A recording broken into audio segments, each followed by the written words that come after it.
Go to sleep. Go to sleep, dude.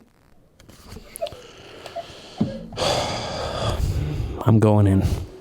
I was supposed to do running content tonight, but I'm feeling like a little bit under the weather.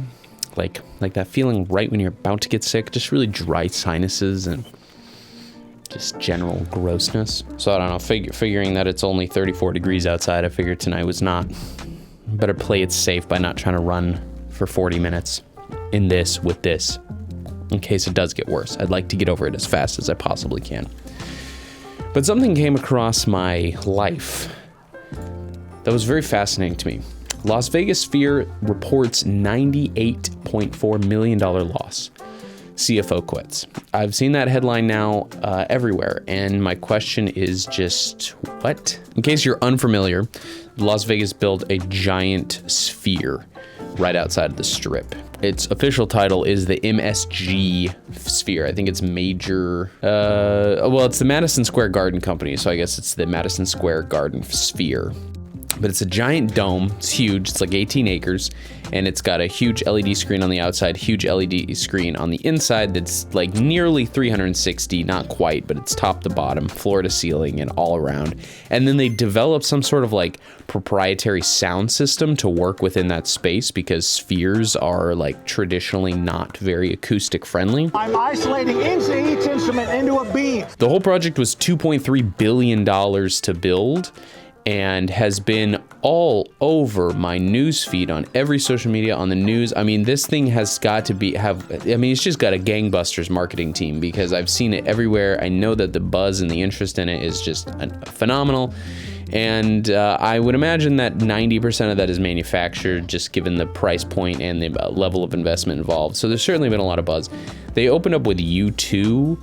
I think they have a residency there, and then there was some documentary film that premiered there. But that's kind of all I know about it. But I saw that headline, and I thought, $98.4 million loss. That doesn't even make any sense. Like, I keep seeing people meme about how expensive all that electricity is, but I'm like, it's only been open for 3 months. It can't be $98 million worth of electricity. That's just like, that's like a city's worth of electricity. That doesn't make any sense. So I did a little bit of looking into it, but there's really not a whole lot of information. Mostly it just says that they experienced, a $98 million loss in their first fiscal quarter ending in September 30th. The CFO quit, but it sounds like it was just maybe a public move. He got into a fighting match, I guess, with the CEO, James Dolan, of the company. So I don't know. I have a feeling he exited just to make investors feel like there was a change in the loss of it. But at $2.3 billion, I mean, they're dealing at such mega investment that I wanted to know, okay, well, what is when you're investing that much money, you can't miss that much of a price point, right? Because $98 million loss is huge. How do you miscalculate that? But I feel like there's more to the story that I'm just not aware of, because, for example, it was $2.8 million in venue operating costs and $2.2 million in event-related expenditures. So the operating costs totaled $7.8 million. That's a long way from $100 million, right? They're charging tickets, for example, the U2 thing, which is the only show that I could find ticket prices, were only $90 to $250. But I mean, what were they expecting to charge for that? So do you see what I'm saying? There's a disconnect, $98 million. So all I can imagine, and I don't know enough about how these sort of projects get invested and how they get projected, but I'm guessing that $98 million comes from a certain percentage that they expect to see a return on that investment. But because the investment number is so high, the percentage is really small, so it will always be at an operating cost because they're factoring in the initial investment. So as time goes on, that operating loss will just get smaller and smaller until they break even, probably in over a decade, would be my guess. I don't know if that makes any sense. I don't know if that's even correct, but I genuinely would love if somebody who's a little bit more investment savvy to break down for me where they're getting that $98 million number and how they're coming to that.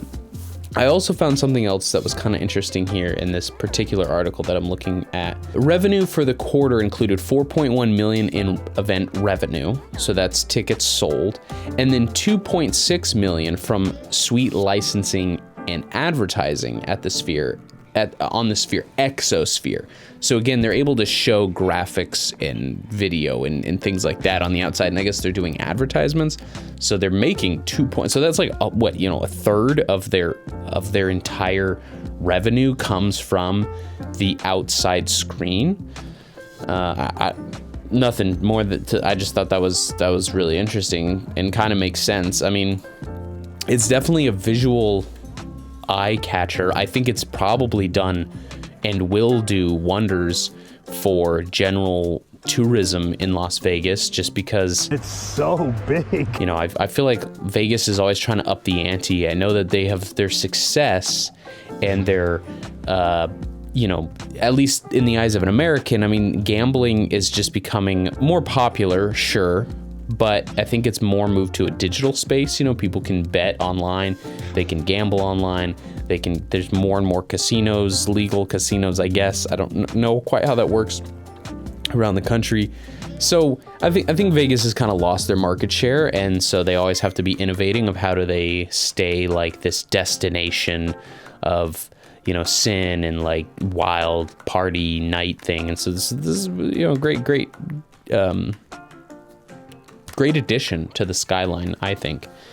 It's kind of ugly. Like, it's kind of just very gaudy and flashy. It's like the RGB gaming keyboard of the city now, but you know, I mean, it's cool. It's a cool technology. So I'm curious to see how I can't imagine this being a long-term failure. And I also just feel like a lot of, I mean, any kind of giant investment, but especially in Vegas, everything in Vegas just feels sort of like a big insurance fraud. You know what I mean? Like you build something, you file bankruptcy on it, you sell it off, you move on. You know what I mean? Like everything just kind of feels that way. It all feels like it's just leveraged, and people are just getting these weird paydays through back alleys. So Sphere. Spherical.